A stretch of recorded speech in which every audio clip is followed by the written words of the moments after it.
All right, so this 55-pound box just arrived at my doorstep that I ordered, and Chesney is guarding it here, sitting on top of it. Just kidding, I put her up there. Just want to show you guys from start to finish how easy it is when the dog food comes in, the same way that you would bring a bag of dog food into your house. Now we have this box of dog food, and I will open it and show you guys what I got and how easy it is to get the food all set up. The next step that happens for me is once I get that box, I just push it into my laundry room where my deep freezer is, and then I go about unloading everything, and then as we've talked about before, I'll just take out what I need when I need it. I'll thaw it out in the sink, and then that will be how I kind of plan or prepare my meals. So essentially, if you go to the grocery store and you got some meat, it's the same thing. I just get mine delivered. I'm ordering a lot at a time, and I don't want to be checking out with 60 pounds of meat in my cart because that's a lot to carry. So as I put things back in the box here, I'm just going to read them off so you know what they are, kind of what I've ordered for my next round. And on this side, everything is no bone, and on this side, I do have bone as well. So first thing, I got a couple jugs of goat milk. A lot of people add this on while their dog is here, and my dogs like it too. So I got that. I have ground beef, ground chicken. I got a few of those. Again, no bone. Ground turkey.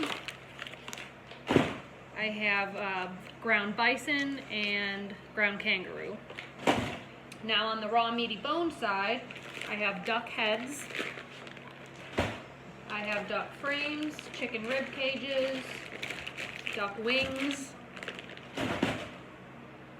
I have ground chicken bones, so chicken with the bone. I have goose wings, a beef grind, lamb grinds, and this is just more ground chicken with the bone. So as you can see, I don't have any gizzards or hearts or anything like that. I do have stuff left in my freezer as far as organ meat, so I didn't get any of that, but that was my order. That's what is pretty much on the menu coming up. So now I will proceed forward and put this in my freezer. So I put the meat away, and now I took out a lamb grind, so with bone, a beef grind with bone. I have ground turkey, ground chicken, and I took out goat milk. Each of these packs is 2.5 pounds, so 5 and 5, so I took out 10 pounds of meat. I'm going to stick that in my sink right now. I will thaw it out all day, and then I will scoop it and put it in my Tupperwares for later, and this will be the meals along with what I already have in the fridge for the next few days. So here we are. Meat is all pretty much thawed out enough for the evening. I'm not going to leave it out overnight. So I've got 2 Tupperwares. All I'm going to do is take my ground meats without bone, and I'm going to put that into one. And then I'm going to take the meats with the bone, and then I'm going to put that into the other. And only is recommended just because you don't want to feed too much bone. Got my ground chicken and ground turkey.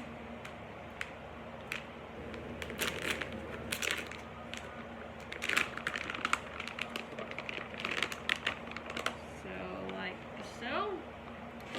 And this one then is ready for me to scoop from, like that. And I got another one.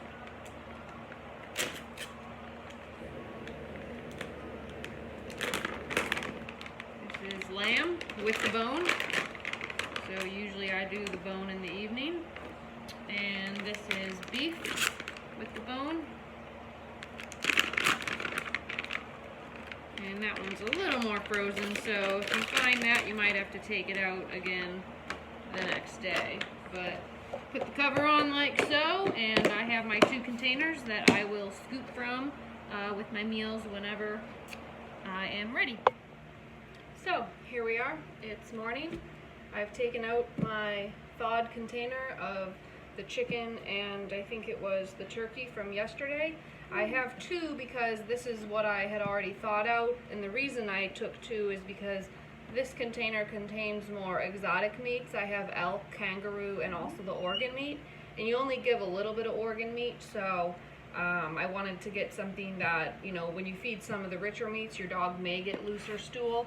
A lot of people are really bothered by that, but I think when you start feeding raw, you get used to a little bit less volume of stool and less frequently during the day. I feel too much calcium kind of leaves the poop like a yellow powder, so I try to keep an eye on that, but being a little bit loose is never a big deal. So all I do is open my container, and I open both of them.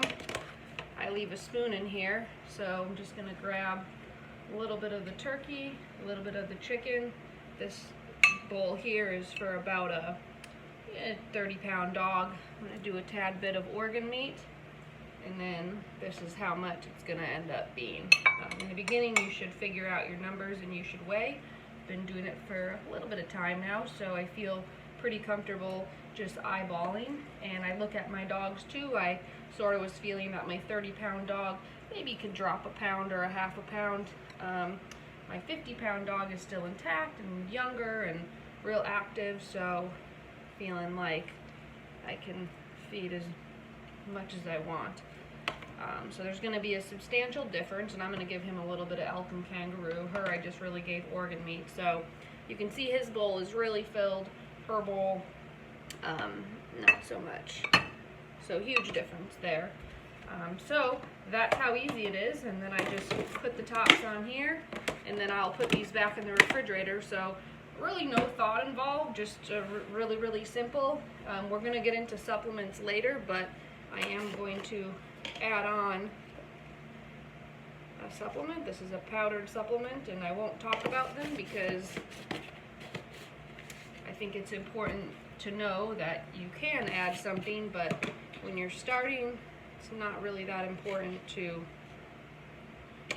add anything, in my opinion. Maybe after you get a few weeks going. And the only thing that I would add, if you're going to do it, which is easy, is fish oil. So this is what they end up looking like. These are the meals, and I will put them down, feed them, and then I will regroup for this evening. And my Tupperware will be different because it will be my raw meaty bone. Here we are for the evening meal now. So now you've seen from the time of the box delivery all the way through thawing the meat out, putting it into containers, putting it back into the fridge, and then actually taking it out when we need it for our AM and PM. So this morning we had our muscle meat, which did not include bone. I did give some organ meat today, and now this evening we're feeding raw meaty bone. So I'm just going to take what I had from a few days ago, which this is a duck frame, so I'm going to give that. And then for my other dog, I'm going to do the beef grind and the lamb grind that I took out thawing that you guys saw. And I just wanted to make note, I'm going to give my other dog some extra because he gets a lot of food. I just wanted to make note that with the raw meaty bone, it is exactly what it is. It's a raw meaty bone, raw. So you cannot feed cooked bone. So just remember that it's raw. Cooked bones will splinter. A lot of people get confused when you tell them you feed your dog bone, and they think it's very dangerous. Just remember, you can't feed a cooked bone. You can feed a raw bone. So that being said, if you're nervous about feeding it, get the ground meat with the ground bone so you don't have to worry about it. If you're feeling brave and you've been doing it a while, then yeah, get the full raw meaty bone, let your dog work at it a little bit.